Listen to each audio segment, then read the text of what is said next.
Welcome, everybody, to another in our series of the Dispossession series, where we examine books that are introduced and talked to and talked about by their author. But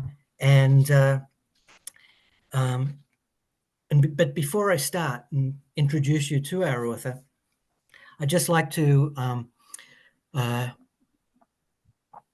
give the university territorial acknowledgement, which is that we acknowledge and respect the Lekwungen, Songhees, and Coxsackie Esquimalt peoples on whose territory the university stands, and the Lekwungen and Wasanic peoples whose historical relationships with the land continue to this day. Well, many of you out there have been to previous presentations by authors, and we've looked at books that cover dispossession in all sorts of ways, in terms of how colonial societies can dispossess Indigenous peoples. One of the things that I don't think that we have examined, but which we are going to examine today, is the fact that looking at the process of dispossession within a settler community that has grown and developed, that has fought a civil war to free a substantial number of that population. And yet it's one group of people in a process of dispossession of another group of people based purely on racial lines. And for that, we've got an author who has written an absolutely brilliant book. I just can't describe how wonderful it is and how challenging it is, and how incredibly well researched it is. And the author who I'm about to introduce is Professor Andrew Kharl, who's at the University of Virginia. And Andrew is professor of history, professor of professor of African American studies, and he's also attached at the University of Virginia to, and I pause for dramatic effect, the Center for Global Studies. So it's quite great that somebody from the Center for Global Studies at another university is talking to us here at the Center for Global Studies. And Andrew has written this exceptional book called The Black Tax, 150 Years of Theft, Exploitation and Dispossession in America. Well, thank you so much, Andrew, for that very generous and warm introduction, and for your kind words about my book. And I'm really excited to share it with your colleagues and the wider audience this afternoon. And my book, The Black Tax, it's a sweeping history of local tax systems in America. So my book really is a history of local tax systems in America from Reconstruction to the present, and looks at it as through the perspectives and experiences of African Americans. It tells a story of how America's federated tax structure, and I'll have more to say about that later, how that was sort of built and maintained, and whose interest it served, and how the process of raising and spending local taxes came to shape so many of the more familiar struggles over race, rights, and power in the U.S. And this spans from housing and schools to public health, environmental injustice, and economic inequality, and particularly land ownership and land dispossession. And now, because it's a book about local tax systems, that means that it's primarily a book on property taxes, which is the lifeblood of the thousands of cities, counties, school districts, and other local tax units in the U.S. It is the main source of local revenue for local governments in the U.S.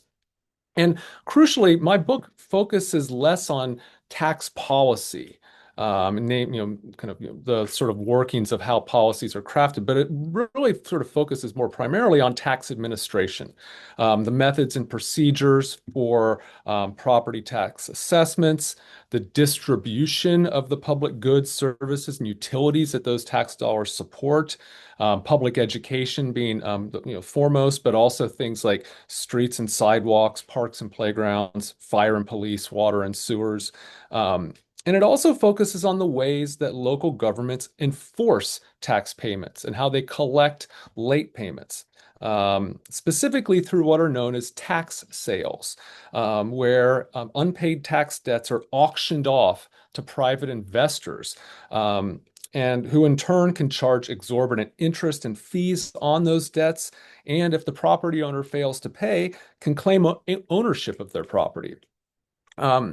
So it looks at all these different features, and these structural administrative features of local tax systems, and then asks, what did that mean for Black people over the course of from emancipation right up to the present? What did it mean? What did these policies and practices mean for African Americans living in the rural South during the Jim Crow era, or during the period of the Great Migration and the movement into northern cities, during the Civil Rights Movement, and also through the sort of age of the tax revolts that unfolded across the US in the 1970s, through the age of austerity and neoliberalism right up to the present.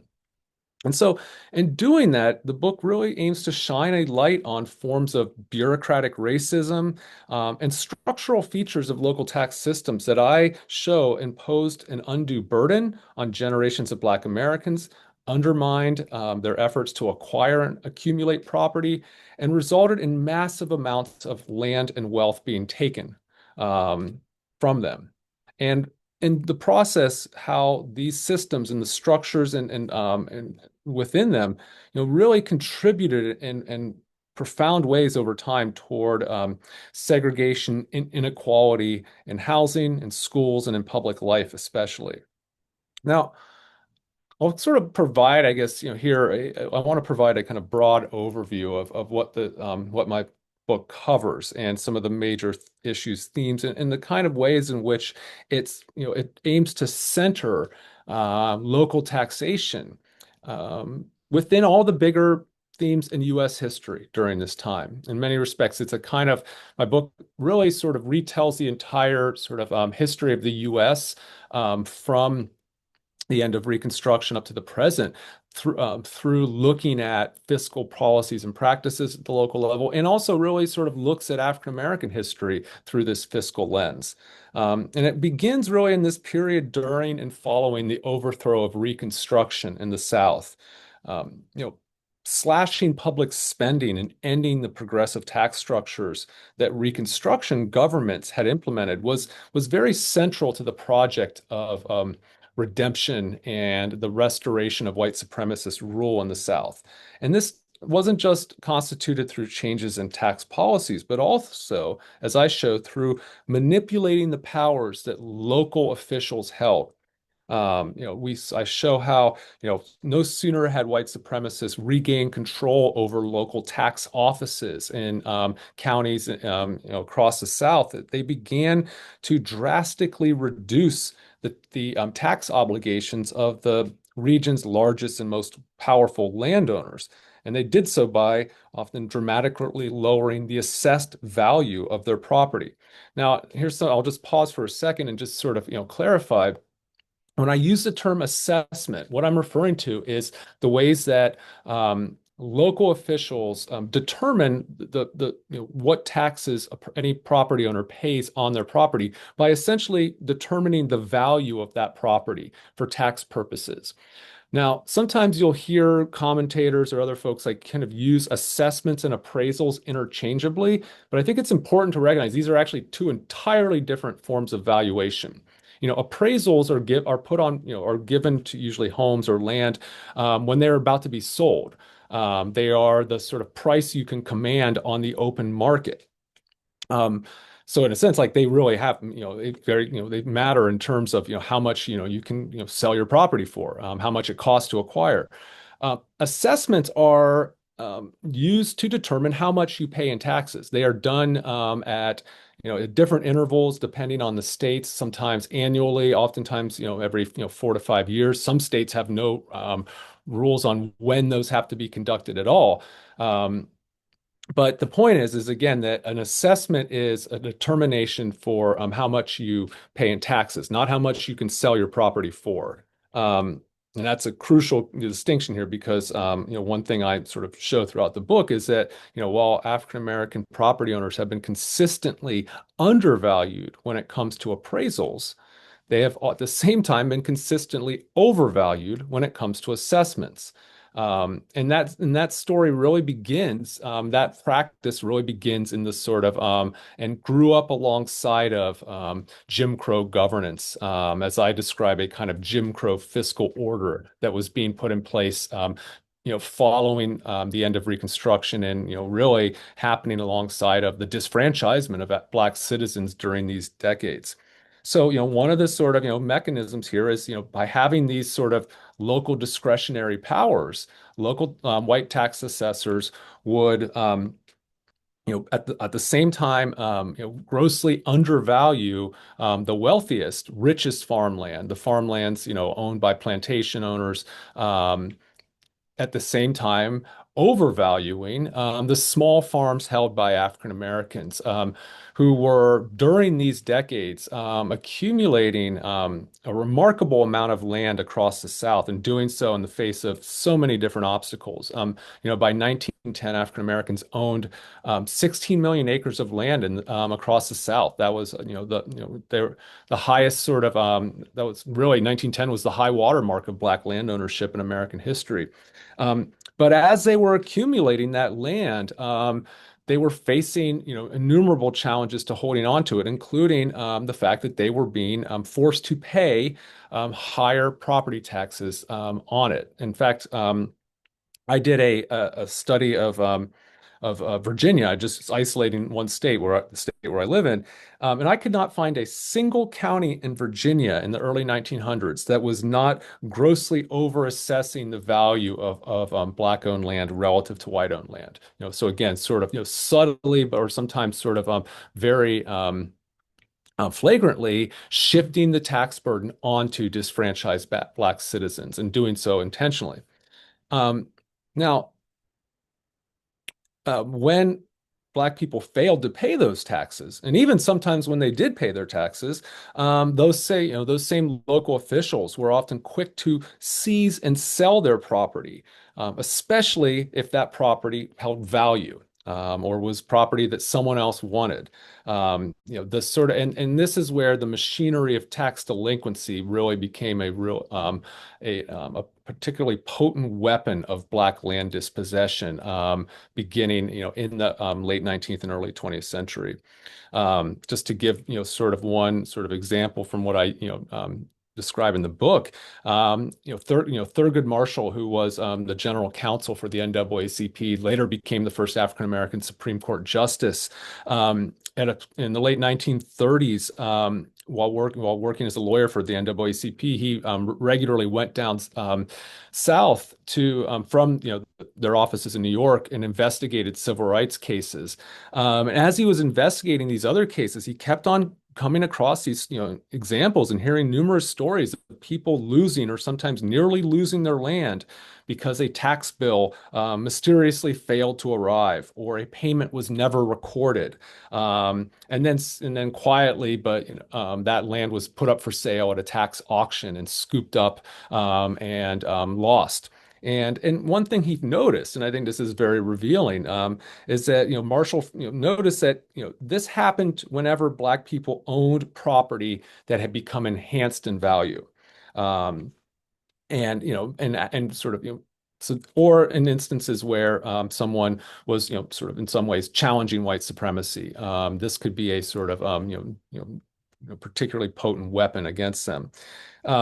And to give one example of this, I tell this story in my book of an African American woman named Evelina Jenkins, who inherited land along the South Carolina Sea Islands that her great grandfather had acquired, right soon after emancipation.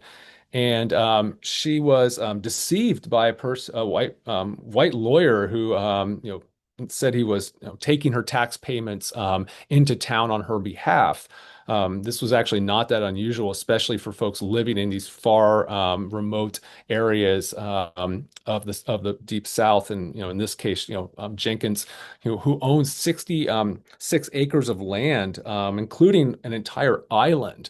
That she entrusted this person to pay her taxes. He deliberately did not do so, and then quietly bought the lien on that property at this tax lien sale, and then later foreclosed on that property, and then just sort of held it as a sort of speculative venture until the day came when that property became enhanced in value, and at which point he sold it to a developer, and Jenkins lost everything. And it's worth mentioning, that land today is worth, houses on that island, in particular, sell for upwards of $1 million. And Jenkins died penniless in a trailer on her daughter's land, and her family saw none of that. So this is in a sense kind of a telling example of how this sort of wealth that was being drained out of the wealth that African Americans possessed that was being taken from them, and how instruments like tax sales were one of those mechanisms. Now, at the same time, for all the taxes that African Americans were paying, it's really important to sort of note here is that they were receiving little to nothing in return for those tax payments. Their schools were obscenely underfunded. Their neighborhoods were grossly neglected. When southern cities and towns embarked on infrastructure improvements using local tax dollars to grade roads, pave streets, lay water and sewer lines, these projects invariably stopped before they reached the Black side of town. Or if they did extend those services to Black citizens, it was of an inferior quality. Sometimes I describe how it was common for many southern towns to use cheaper, narrower water mains in Black residential areas, which resulted in severely reduced water pressure. Which meant that if, say, a fire broke out in a Black home, it was rarely contained because fire departments could simply, they did not have the water pressure they could use to battle those fires. And you can directly link this, and I do in instance, points in the book, to easily preventable deaths that were the direct result of these policies of neglect. This is also alongside of, again, this sort of more familiar story of how African American segregated schools were not just separate but grossly unequal when it came to funding, but how oftentimes when this is talked about and when it's described by historians, it's usually framed as a sort of policy of neglect. That is, if that African Americans were not sort of receiving their fair share, which of course they weren't, but in fact, maybe a better way to describe it is just outright robbery.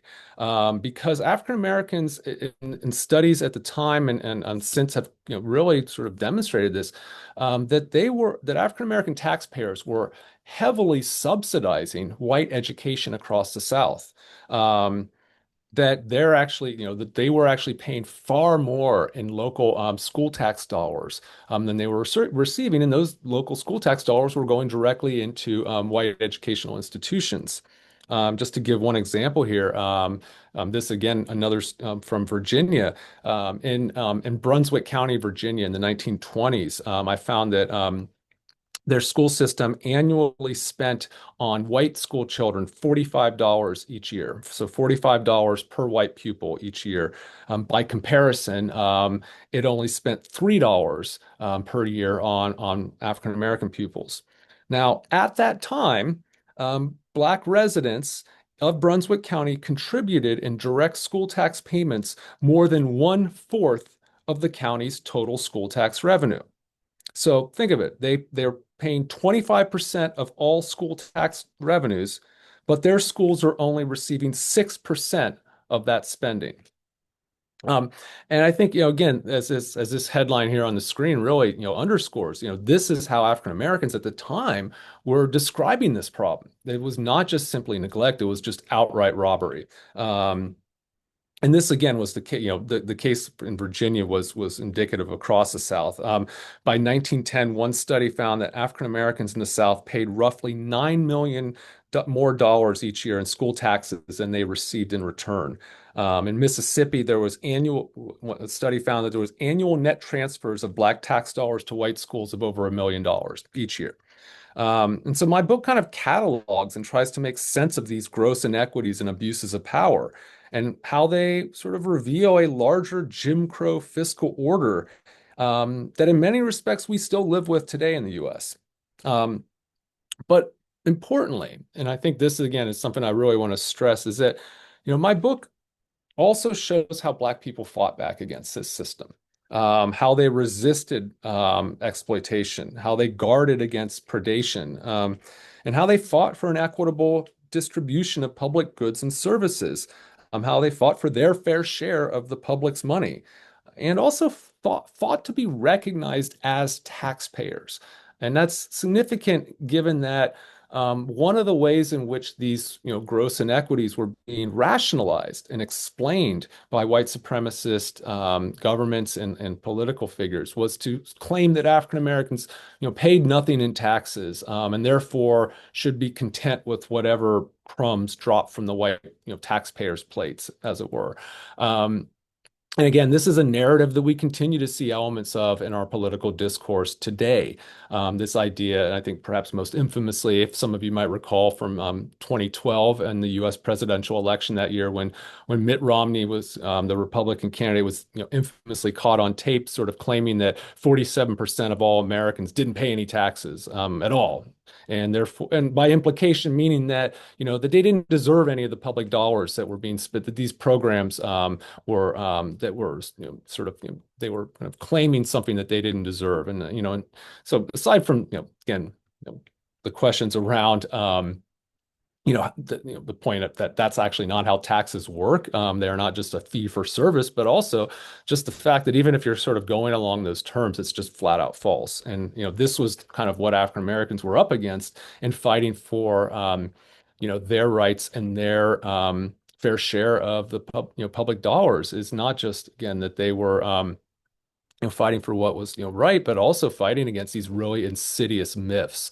And so this in some respects kind of when you begin to sort of look at Black history through this fiscal lens, one thing it becomes quickly apparent is how so many of the issues that drew people into the civil rights movement, so many of the demands that organizers and activists made, so many of the battles that were being fought at the local level really concerned matters of taxation and public spending.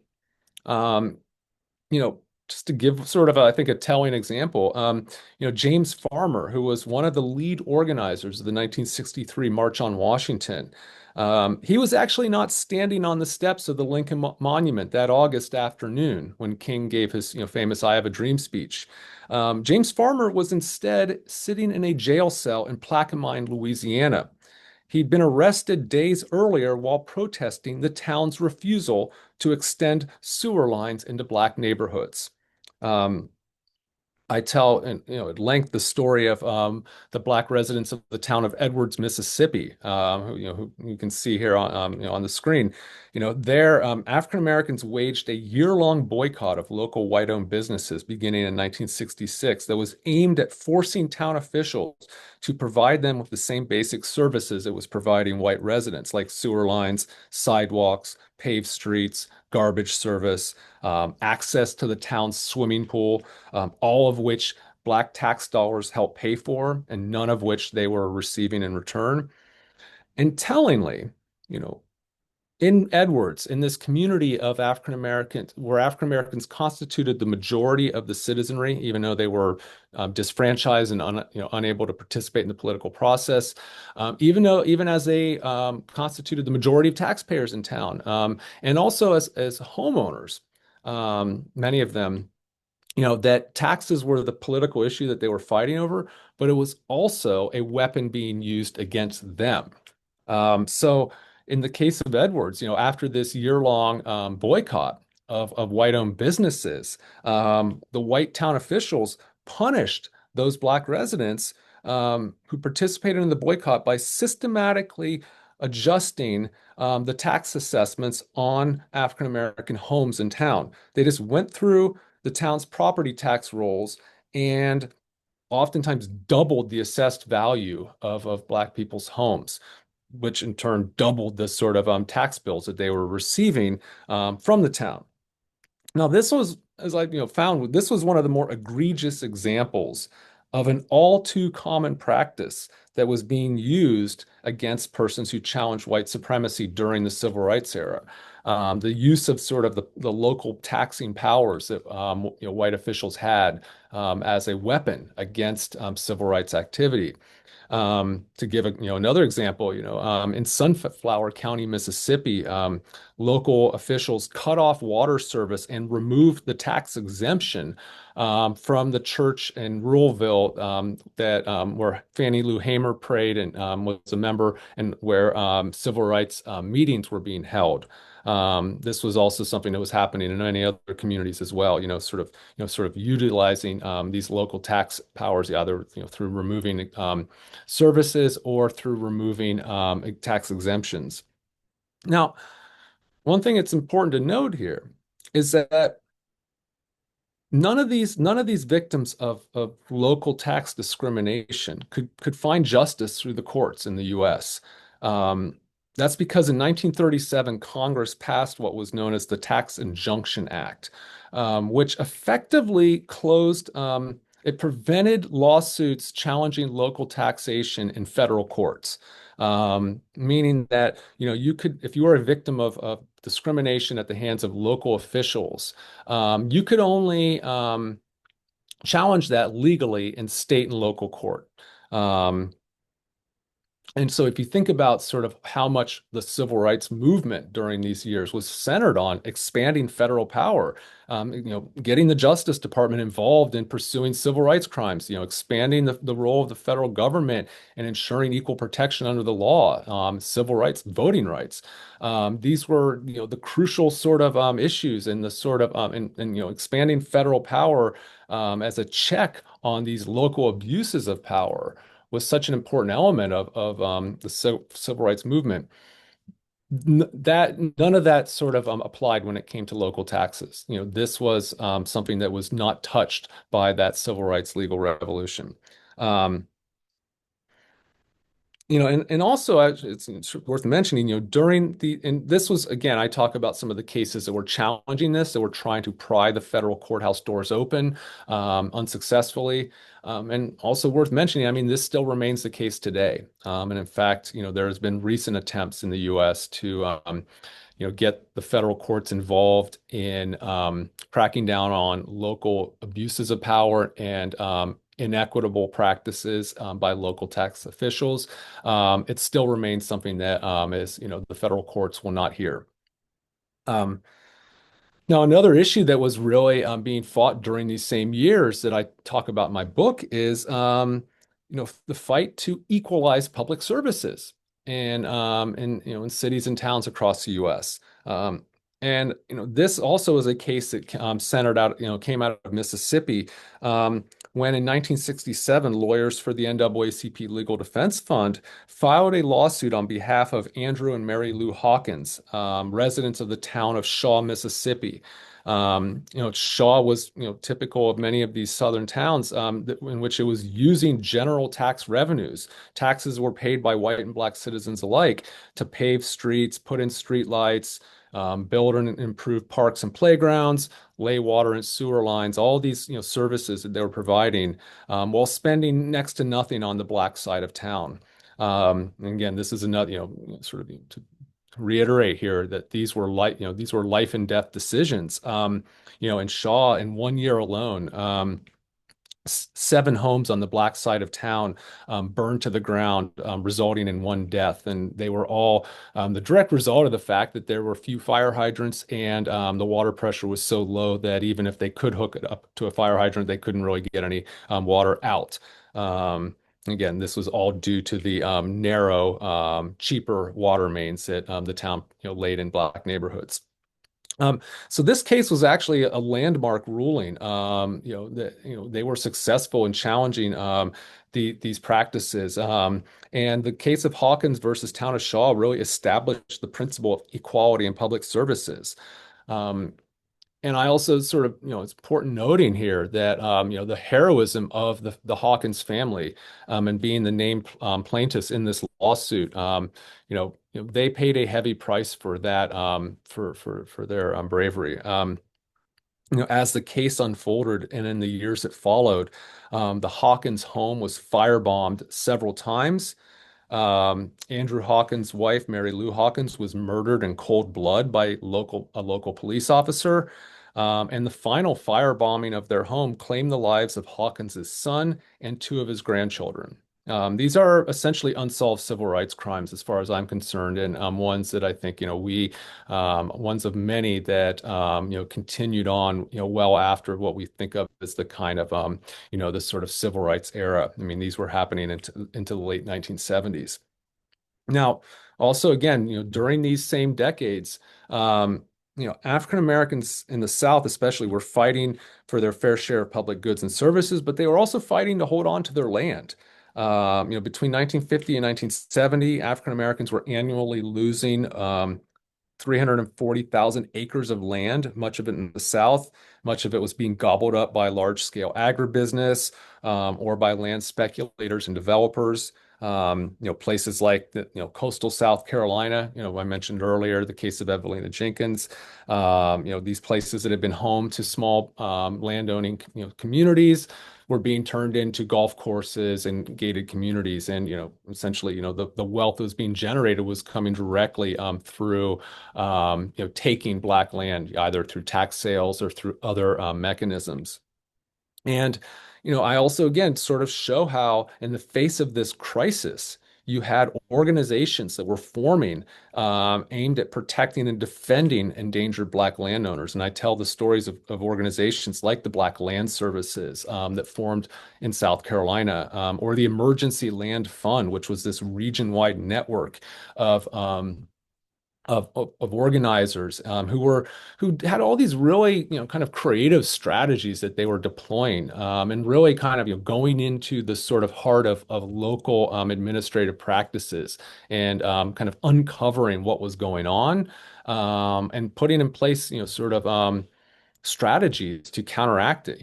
So, sort of African Americans going in and, into local courthouses and poring over the tax records, tracking down landowners who were in danger of losing their property at a tax sale, and, getting them, paid up before it was too late. They were running these, workshops and tutorials where they would explain how all these sort of procedures worked. And they were also competing directly with many of these, predatory investors at tax sales. Um, and I sort of argued that, these organizations were really continuing the work of the civil rights movement. Um, and also how this sort of civil rights movement, as I sort of showed, how this sort of struggle for tax justice, was one that was being fought both in the rural South, but also as well in the urban North. Because during these same decades, African Americans, are moving into northern cities, by the millions, and encountering, and more insidious, but really, sort of, many respects starkly similar, set of discriminatory practices. They are moving into neighborhoods in northern cities that are being systematically overtaxed relative to white neighborhoods, receiving higher assessments in their values. Um, and are, and often as well, encountering the challenges of a tax delinquency system that was in many respects sort of designed to dispossess the poor of their land and property. Um, So I, really, talk about and kind of shine a spotlight on the people who exploited these laws for profit, who and exploited these laws to accumulate property, often from, out, at the expense of struggling Black families. People like Alan Blair here, who you see on the screen, who accumulated millions through gaming the tax sale process in Chicago, a city that is home to one of the largest Black populations in the country, where African Americans were not just moving to Chicago, but also buying homes when they could on the south and west sides of the city. And many of them were, through for whatever reasons, missing a single tax bill, could start this process that would lead to them ultimately losing their homes through as a result of people who were, utilizing these laws as a sort of tool of personal enrichment. So I tell the story of how people like Alan Blair, who became, this, as I described, these, tax buyers, people who buy these late taxes and then use the interest and fees that they can charge on them to, essentially, suffocate the owner with, insurmountable debts, which then allowed, and when they couldn't pay them, then they would, claim title to their property. And even if they could pay them, they still made a very handsome profit off of the interest and fees. So it was a win-win scenario for those who were able to, actually utilize these laws and had the capital to be able to do so. And so I talk about, the riches that he accumulated and the people who he accumulated it from. People like William Parks, a factory worker who missed paying a tax bill while he was ill. Alan Blair bought the tax lien on Parks's home, and when Parks was unable to pay his mounting debts, Blair took ownership of it and ultimately sold it back to William Parks for $12,000. So William Parks essentially had to buy his house twice. Um, People like Lillian Ware, who lost her home over a $59 tax bill, or Warren Hardy, who lost a $30,000 home on the south side of Chicago over a $130 tax bill. Um, one of the things I sort of make note of, these tax buyers were not just simply targeting African Americans. In fact, they would have, they were more than happy to sort of take advantage of anyone who landed on the tax rolls. But one thing I found is that actually, because of the way that these laws were designed, and because of the other disadvantages and vulnerabilities that Black homeowners faced within housing markets, Black neighborhoods not only offered more volume, more properties that were tax delinquent, but they also generated a higher return on investment. It simply paid more to prey on Black homeowners than it did to prey on white homeowners. In fact, actually, I found that tax lien certificates purchased on properties in predominantly white neighborhoods in Chicago brought, on average, a 23% return on investment. In contrast, tax liens bought on properties in predominantly Black neighborhoods brought a 38% return on investment. Um, and so, it was, really, within these neighborhoods that you saw. Low, African Americans and other disadvantaged populations who were, fighting for a measure of tax justice, fighting to have, fighting against these sort of predatory practices, but really, again, fighting for a fairer tax system, one that, generated the bulk of its revenues from those at the top, who were during these very same years enjoying numerous informal tax breaks from local officials. And how, during the 1970s, I really sort of describe how there was this tax revolt that was happening on the left and was being sort of waged by African Americans and other working class communities. And it was not that sort of tax revolt that we often, read about in U.S. history textbooks, which we associate with the rise of the right and the Reagan Revolution. But this was, which was all about sort of, across the board tax cuts and, cutting public spending. This was a tax revolt that was seeking tax justice. It was seeking a more equitable tax system. It was seeking to fund those public goods and services that made for a healthy democratic society, but to do so through taxing those at the top, those most capable of paying more, while relieving the burdens that were being imposed on poorer populations. And African Americans were, as I show, really at the forefront of these struggles for a more progressive, fairer, and equitable tax system. People like the anti-poverty activist George Wiley, who was trying to, who sort of shortly before his untimely death in 1973 was launching this sort of movement for tax justice that he hoped would sort of unite sort of white and black working families together in shared struggle. Or the future mayor of Chicago, Harold Washington, who in 1979 formed this Black Taxpayers Federation amongst Black Chicagoans, after it was revealed just how much their neighborhoods were being overtaxed relative to middle and upper class white neighborhoods.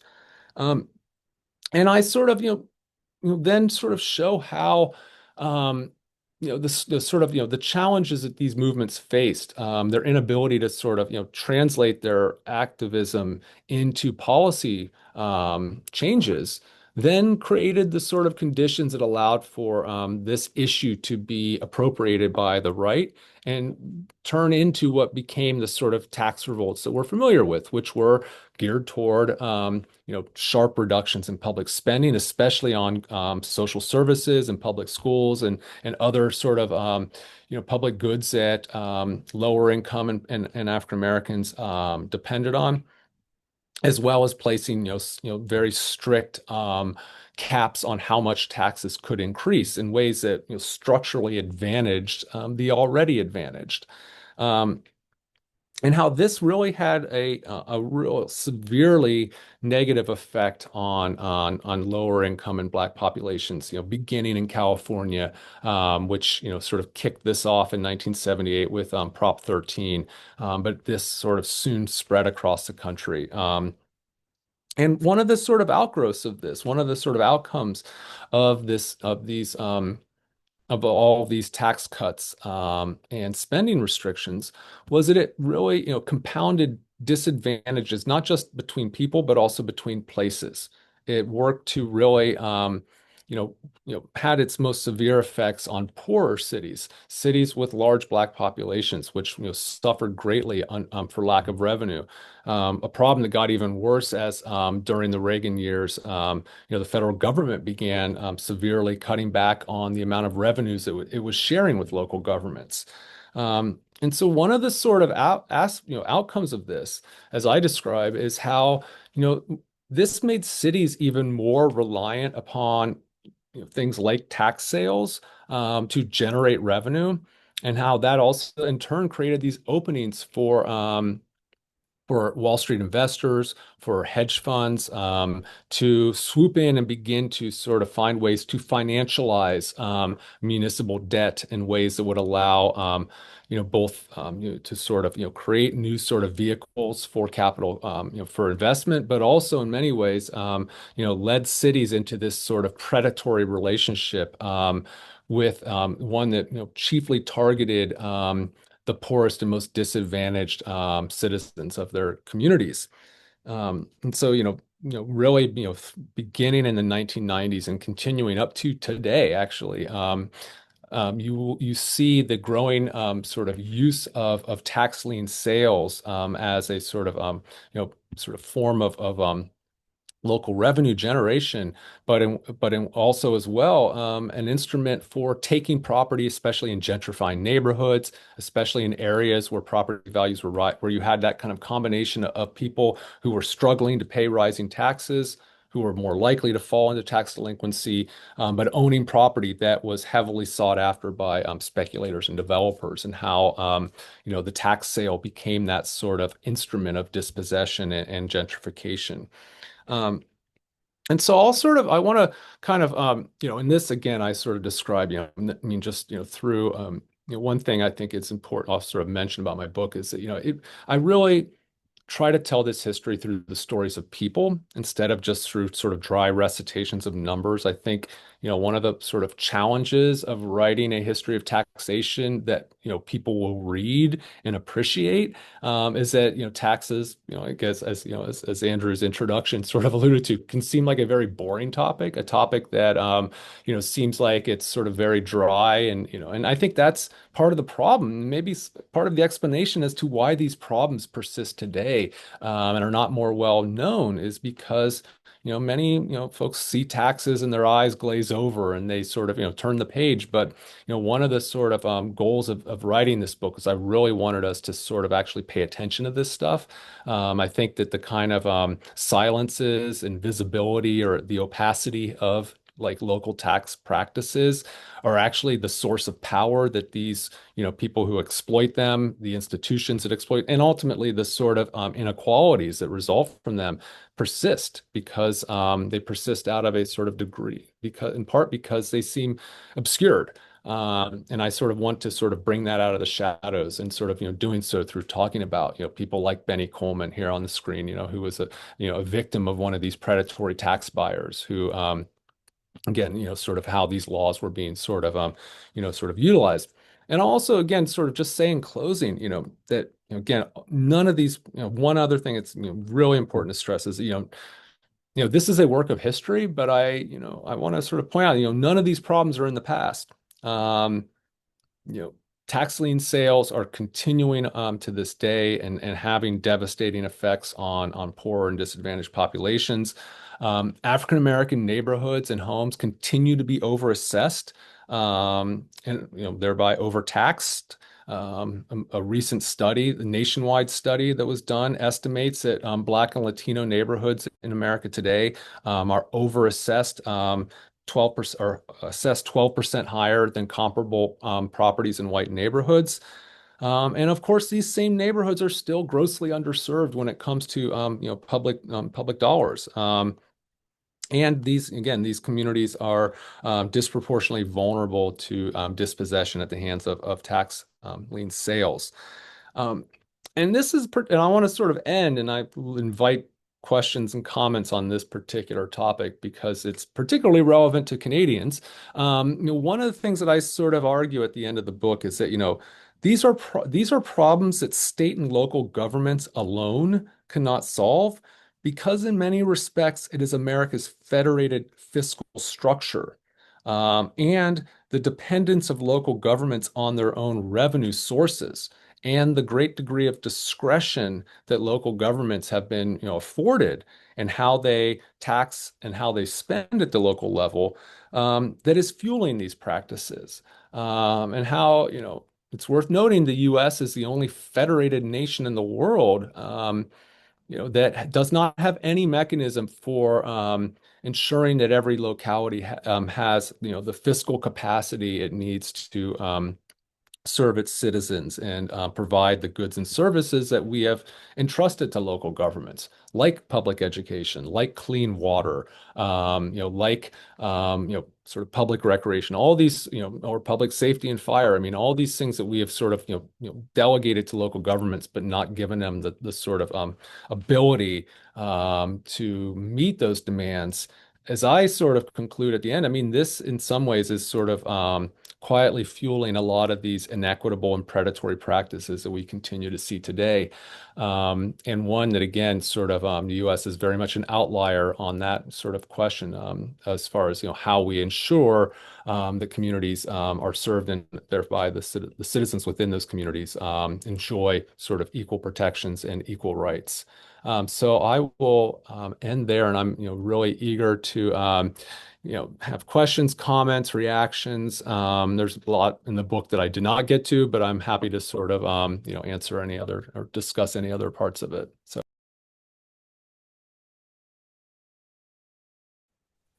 Andrew, thank you so much. That was just wonderful. It was marvelous. Before I throw it open to for other people, one of the participants had to leave early, a colleague in Austin, Texas, and he asked me to ask this question on his behalf. So I'll just start off with his. and he was like you covered this at the end of your paper, and it was about how it's playing out now. And he said that in Austin, he said majority neighborhoods have been virtually wiped out as a result of tax assessments. And he wanted to know about the relationship between I think you've answered the question in your presentation, but the relationship between gentrification and tax assessments, is it gentrification that's driving it, or is it It's aimed at both. minorities that's what's driving it? It's both. I mean, in a sense, like, that assessments begin to sort of creep upward after you begin. I mean, gentrification is essentially, I mean, it's a pretty straightforward process of sort of, identifying underinvested areas where you can acquire real estate, relatively inexpensively, and then, capitalize off of the rising values. And so, this is partly explains why, this is, affecting African American neighborhoods disproportionately, is because these places have been systematically disinvested in the past. And the property in Black neighborhoods is devalued on the market because of race. And so, you sort of, even if, again, like sort of, taking the sort of racial sort of motivations out of the equation, I mean, it just makes sort of, sort of financial sense, that you would see this sort of being targeted there. But, what happens again is that sort of then leads to, upward reassessments of properties, which then, especially if you're talking about communities where lots of people are on lower fixed incomes, folks just simply cannot shoulder those heavier tax burdens. Many of them, again, before we even get to the tax sales, taxes and the sort of the struggle to pay them can be this sort of what ultimately compels families to sell their property, doing so under duress, and then kind of keeping that gentrification machine rolling on. Or it leads often to instances where the taxes are not paid, and then all of a sudden you have a lien on your property that's being sold at a tax lien sale, and then all of a sudden that, say, $1,000 tax bill overnight becomes $1,500. And I mean, this, the ways in which these laws are structured, I mean, that the debt piles up rapidly, and in a sense, like, that becomes, in a sense, it becomes like a sort of almost impossible for some families to climb out from under. And so tax sales can then be this sort of the tool by which you can kind of pry that valuable real estate out of the hands of folks living in those neighborhoods. And also, I also should mention here, I really try to sort of decenter cities in thinking about gentrification. I sort of make the point, and I sort of demonstrate throughout this, especially in the sort of later chapters of the book. I mean, the same processes are unfolding in rural areas. You could sort of describe what happened on the South Carolina coast as rural gentrification. You had all these Black small family farms, folks who were sort of, owning, 5 to 10 acres, or, somewhat more, who then all of a sudden are being targeted by developers who realize that they can acquire this really nice real estate, right along the Atlantic Ocean, or in these, on these sort of islands that are well suited for vacation home development. They can acquire it from families for very little, or they can scoop it up at a tax sale from families that failed to pay taxes on it. And, in a sense, that same process of sort of, driving up home values, driving up real estate, while also driving people out, is happening in rural areas. It's happening in cities, and for the same reasons. Yeah, great. I mean, I'll pass on the message. I mean, and one of the reasons I asked it with this one first was Paul, who lives in Austin, and he couldn't believe it when a few weeks ago he was driving down the main street in Austin, and there was a billboard that said, "Make title loans great again."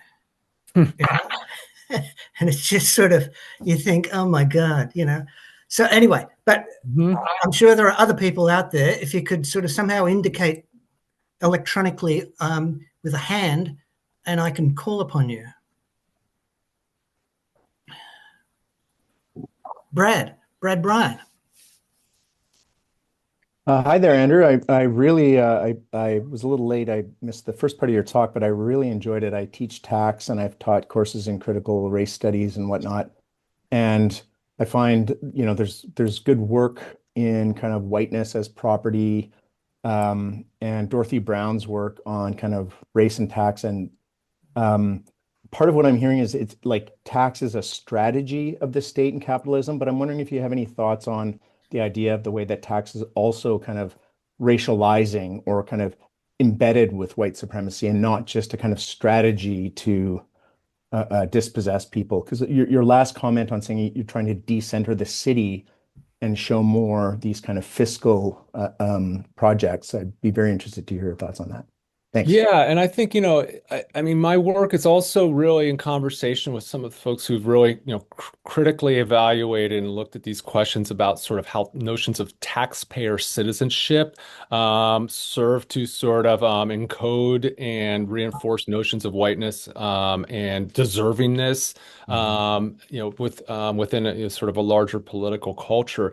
And I'm very much, and I think, folks like Camille Walsh, who've argued, essentially, this idea of, of kind of claiming taxpayer citizenship is always a losing battle in terms of, if you are trying to, sort of claim and extend your rights and protect them through the language of being a taxpayer, you are essentially affirming this sort of more, white supremacist, a sort of a notion of citizenship that is sort of saturated with these ideas of sort of white supremacy, and have been a sort of tool used against African Americans, as I sort of described. Maybe you didn't come in initially at this sort of outset of my talk. I mean, these kind of ideas about taxpayer citizenship were foundational to the construction of the white supremacist state under Jim Crow. It was the obstacle that African Americans were, encountering throughout this sort of period in terms of, gaining access to their rights, not just their sort of civil rights, but also kind of in a sense like their civic rights, the rights that you get by,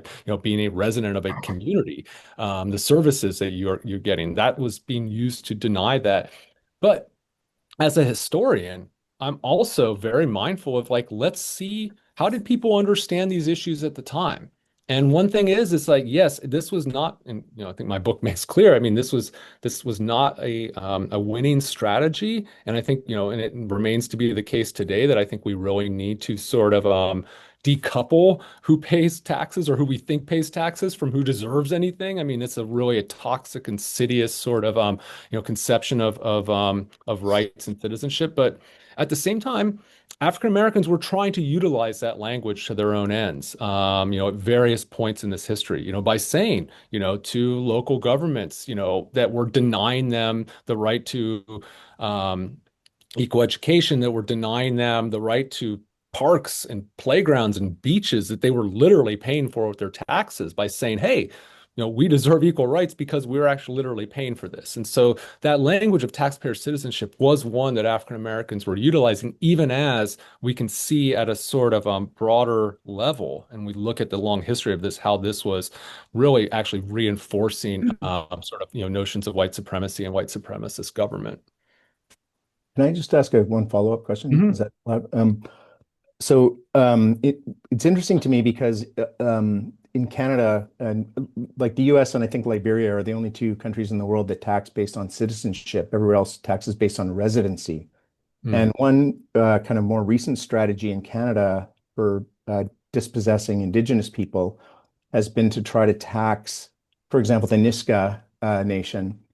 They're ta you can indicate on your tax return if you're a Niska citizen, in which case suddenly your residency doesn't matter. And of course, part of the difficulty with reserves and settlement lands has actually been that kind of dispossession, folks leaving the area. And so it again becomes kind of this interesting strategy of the state to pit those who live in the territory against those who don't. Mhm. And some are like, well, I am, but I don't necessarily want to pay there. And I mean, does it give me anything and so on? I don't know if you have any thoughts on that Yeah, difference between residency and citizenship. Well, I think, more broadly, I think, hopefully one thing that I really hope my book will do is begin to sort of provoke more scholars to really look critically at some of these, kind of local questions about sort of, taxpayer status, where you're paying taxes, who you're sort of, how these are being sort of, weaponized in certain instances beyond just that of African Americans. And I think, there's really some exciting work. Actually, my colleague here at UVA, Christian McMillan, is doing some really important work looking at the ways in which, Native American land reservations in the West, which were initially when they were, sort of being allocated through the Dawes Act, were all tax exempt, how one by one, Native peoples were being kind of deceived into sort of clearing title to that land, and then suddenly being forced to pay taxes on it. And when those taxes were not being paid, that would became the instrument of just snatching it out from under them, and how a significant amount of that land that was put in reservations were in turn sort of taken through this measure. So again, I think that there's a lot more that I hope that others who will sort of maybe take some of what I was finding here and what the kind of the and sort of applying it to other questions, certainly outside of the U.S. context as well. Thank you. I know I'm looking around, and I know that my colleague, Martin Bunton, tells me that he had many questions that he wanted to ask. Right. Martin, now is Okay. your opportunity. I did. Thank you so much, Andrew, for this. I've read much of the book. I haven't quite finished it, but I think maybe this will turn into a bit more of an observation because you have already talked about it a little bit. But as somebody interested also in tax assessments and agricultural credit and land issues, but more in a kind of a colonial context, I can't help but be struck by how boring what I write is, and yet you've produced a really engaging book. So I wonder if you could kind of talk a little bit more about that, and in particular how you organized the book. Because on the one hand, it is chronological, isn't it? Chapter after chapter, it does sort of move through time, a retelling of a history that is common to many people, but from a local lens, from more of a fiscal lens, and how important that is. But on the other hand, I hope this is fair based on what I've read, struck by how almost cyclical or that story is, how frequently the same issues come back period after or time era after era. And even the framing of it all. Many of your chapters start with these anecdote might not stories, human stories, right? And the chapter headings are interesting, right? These phrases like taken, disservice, captive, unaccountable. So, and you just leave it with that. So I'm just wondering, in terms of or how you organize the material, how much of it was about chronology and how much of it was about sort of, I think you used the term today, cataloging, getting these stories out there. And how did you negotiate that in terms of, producing a compelling narrative that takes you from sort of a start to finish? Yeah, thank you. It's a big question, and I got a lot to sort of say on that. And I think maybe just I'll sort of start by saying that I think in some respects, like sometimes at least the reaction of some readers, I think kind of and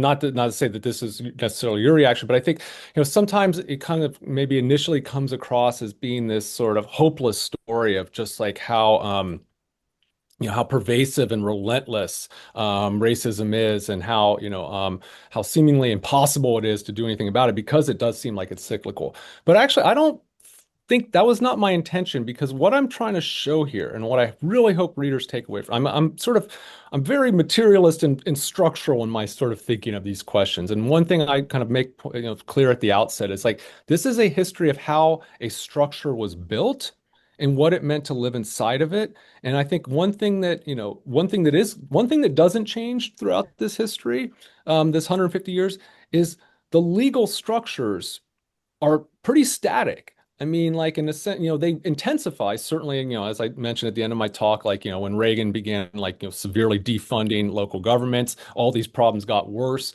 But I mean, the kind of federated fiscal structure, I show how it was built, how it was put in place, and sort of the interests that sort of were being served by this structure. And at that point, if that structure is not changing, then we should not expect to see different results. That said, I think if anything, maybe at the end of this book, we can be like, oh, wait, maybe we need to actually pay attention and actually think about structural changes here. That actually, maybe that will actually sort of lead us to more justice as opposed to sort of trying to fight within this existing system. So that's one sort of thing I really hope that, maybe, readers can really pick up on here is that this is not a story of just like a sort of timeless white supremacy that is like, insurmountable, but rather it's, in some ways, I'm trying to demystify it and trying to sort of show the parts that kind of make it up and how that engine sort of operates, so that maybe we can unbuild it. The organization thing was a real, I'll say, it's like that was probably the biggest challenge I faced, in writing this history because this is a history of local taxes, but I was, determined it was going to be a national history. One that actually sort of offered broad observations, and insights that, transcended any one locality. I did not want this to be a bunch of little case studies of here's a chapter on Chicago, here's a chapter on South Carolina, here's a chapter on Mississippi, and then, at the end of the day, it's like, well, you just got a bunch of different sort of, vignettes or something, like, and so I really wanted it to be one, but that was incredibly difficult because not only are these, systems local, but they actually vary sometimes greatly in the terms of how these work. I mean, tax sales are different in every state in the U.S. And as in fact, there are many states that do not sell liens on, to private investors.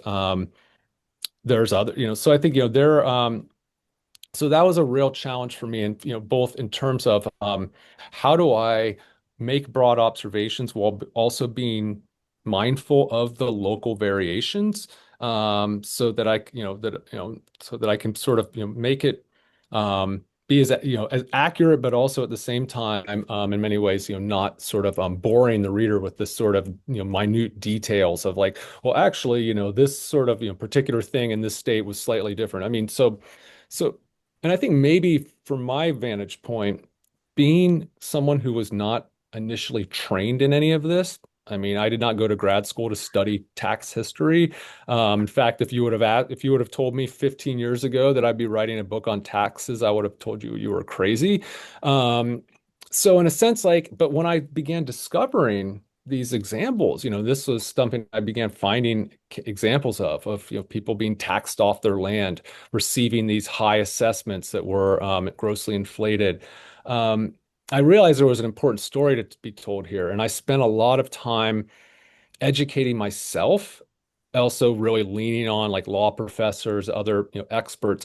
But right from the outset, like the first time I began looking at this question, I was always being like, all right, what, I'd always say like, explain it to me in plain English. Like, what's really going on here? Like cut through all the sort of like technicalities to get to the essence of what's going on. And so like that was always my goal, just to first comprehend it. But then I realized this is actually how it needs to be told to readers as well, because I want this to not be read by tax scholars. I mean, I want them to respect it, and sort of I certainly want it to be, something that is sort of build on their work and their insights, but I wanted it to be one that was read by people who've never thought about these questions, who people like me who care about injustice and care about inequality and want to understand how it's produced over time, but we're not someone who's schooled in the sort of intricacies of these. So in a sense, like that became the sort of overriding goal, why I tried to really tell this history, not just through the laws and the policies, but also through people, like what this actually meant in real terms. And then lastly, the question of like, how do you organize, like, how do you put it all together? I'll confess, like, actually, this was something like I did a workshop on the book manuscript about less than 6 months before it was due to the publisher. And the book was structured very differently. It was kind of, the chapters sort of wove all these different pieces together, both the assessments, the spending, the tax sales. They would all be bundled up into, into chapters together. And when I shared it with the folks in the workshop, they couldn't follow it. It was just like, it was like jumping around. It was moving back. It was like, their heads were spinning. And I realized I had a problem on my hands. I needed to sort of find a way to reorganize it. And like, kind of came to the realization is like the best way to sort of tell this history is to, break it down chronologically. So there's five parts that move forward in time. But within those five parts, there's three chapters, and each one of those chapters, one is focused on assessments, one is focused on spending, and one is focused on collection and enforcement, which are essentially, when you break it down, that's like basically the entire tax system. I mean, it just basically breaks down into how do they raise the taxes, how do they spend the money, and how do they enforce the laws. That's that's it. And so I sort of, kind of reorganize the chapters to reflect those three different kind of pillars of the system, and as they operated at each of these different periods of time. I wish I would have sort of realized that earlier on. It would have saved me a lot of headaches at the 11th hour, but better late than never. Are there other? John? Yeah, this might, thank you, Andrew. That was terrific and sort of very crucial study. My question is kind of ancillary, and it results from the sometimes blood-curdling reports that we get north of the border about policies by you know who and supporters um, against critical studies, critical legal studies, progressivism, wokery, Everything, yeah. and whether you can provide us with any insights as to the impact that has or may have or not be having on life in academia Oof, that is within, well, within the things are universities. not going well down here. Yeah, I think to say the least. But I'll say this. I mean, I think that, you know, I'll just speak for sort of what I guess maybe since we're talking about my book and like this is a sort of a work of scholarship that is, relatively of recent vintage. Um, it's been interesting in the sense that this book does not, it's not like I've actually had, it's been sort of maybe it has not been singled out for attack because I think, well, one, I think maybe some of these folks just don't read and they sort of don't actually look beyond the cover of the book. But it's actually in some, it's been sort of, I think in some ways it can be misread as actually being some sort of argument against taxes in general. Like this argument, that like, wow, it's like even black people are getting disadvantaged by taxes, which, a lot of libertarians in the US love. It's like if they can ever sort of lump their sort of, cause onto like discriminated minorities, and it makes, it kind of inoculates them from charges of being fundamentally like a classist and racist movement. So like, so there's actually been one instance of this where like a right-wing publication reviewed my book, and it was funny. Like at the outset, they were like, "I really thought I would like this book. Like I was really ready for this, sort of book to tell us how bad the tax system is and how bad it is for Black Americans too." But then they realized like my conclusions were actually the exact opposite of what they were sort of hoping it would be. So I don't know if that explains in part why maybe this has not been sort of put on the banned books list yet. But yeah, I mean, it is definitely, a sort of a time. But I mean, and I'll also say this. I mean, um, this is an issue that kind of doesn't break down neatly along partisan lines. In fact, actually, I have, sort of very liberal colleagues who part company with me on some of these kind of questions around, who will sort of speak to the virtues of local tax systems and sort of small d local democracy, which, I respect and understand. But I also, in this book very much calls attention to abuses of local power. But I mean, so there's that element of it. I think it's, and I mean, this is very much a book focused as well as it sort of leads up to is the sort of problems of privatization and financialization, which is certainly was a bipartisan effort here in the U.S. I mean, neoliberalism was something that was it was very much something that Democrats and Republicans were moving us toward during the decades that the last half of the book covers. Thank you. Well, do we have any questions? Or I think what I'd like to do, not just Well, there's one. Oh, there is one. one. Sorry. Where was it? Whose was it? Sorry, I was going to say if we're out of time, I don't want to burden with another Oh, no, no, question. no, we're not out of time. Oh, I just, okay. Um, so when a zillion years ago, when I didn't take tax at when I went to law school here. I studied under John McLaren, and I thought it was really boring. And it was when I was in grad school, I read Amy Drew Stanley's From Bondage to Contract book. Hmm. And for those of you who maybe don't know, but it's a story about how the debates around slavery, self-ownership, and that freedom was actually about being freedom to contract and to be free to do that. Like that shift in the late 1800s, where now we're free and we're contractors, and then yet at the same time there were these shifting allegiances between black men, black women, and white women, in the suffragette movement. And so these very different ways that self-ownership played out during debates. Prostitution, the final chapter, shows Hmm. that actually that form of self-ownership, because it's A, women, B, black, and prostitution, that's actually not the kind of self-ownership we're willing to Hmm. accept. And I mean, I know in Canada, I think it was kind of similar timing. Like we didn't have an income tax until until 1917. It was one of these strange things when they tried to do it in the late 1800s. People thought it was crazy. They're like, how can you tax you can't own your income. It's property. And so like I appreciate that from what I understand from your book so far is that the way it tracks the changes in property taxation and Hmm. that the conception of what it means to be kind of a person who owns property, paying taxes in the 1800s and now, and how that tracks racially. And I'm wondering if there's any kind of link to some of those other kind of fiscal strategies of the state that you have there, or if it's like you made reference to the work of one of your colleagues, which I'll definitely look up. But I feel like there's some other linkages there, and the level of detail, and then your other comment that trying not to go too general, but to take account of local variances.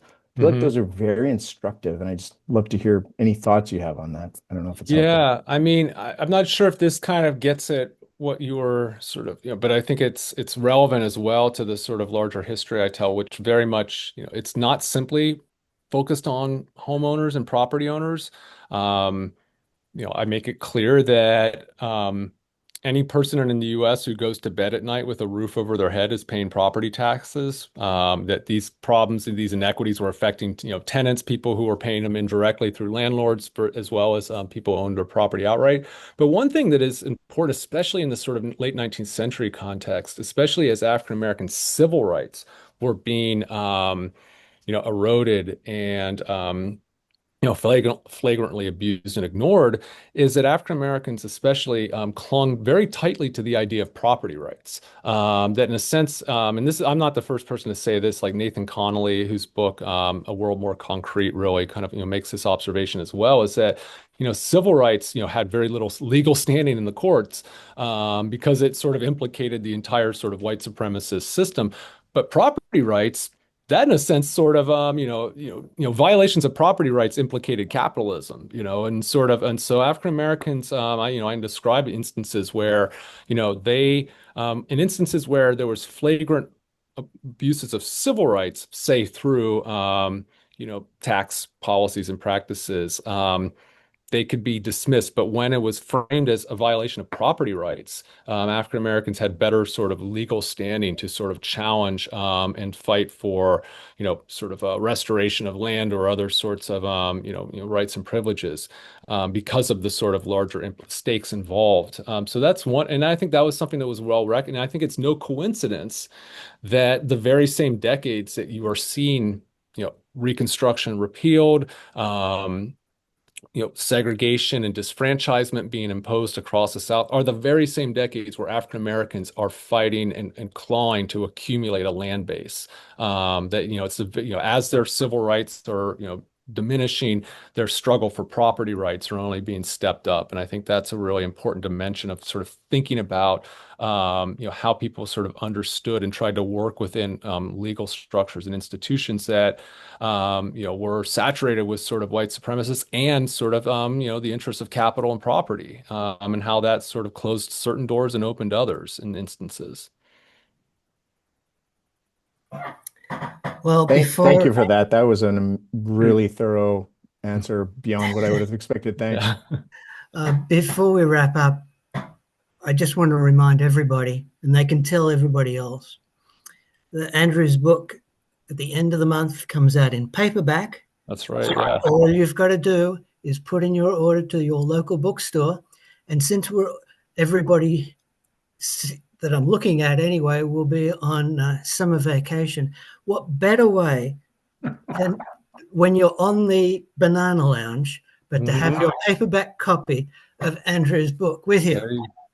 There It you was a go. wonderful, it's a wonderful book, and it was a wonderful presentation. Thank you so much indeed, Thank Andrew. you. And yes, and stress the local bookstore. Yeah, definitely support your local Indeed. booksellers. Indeed.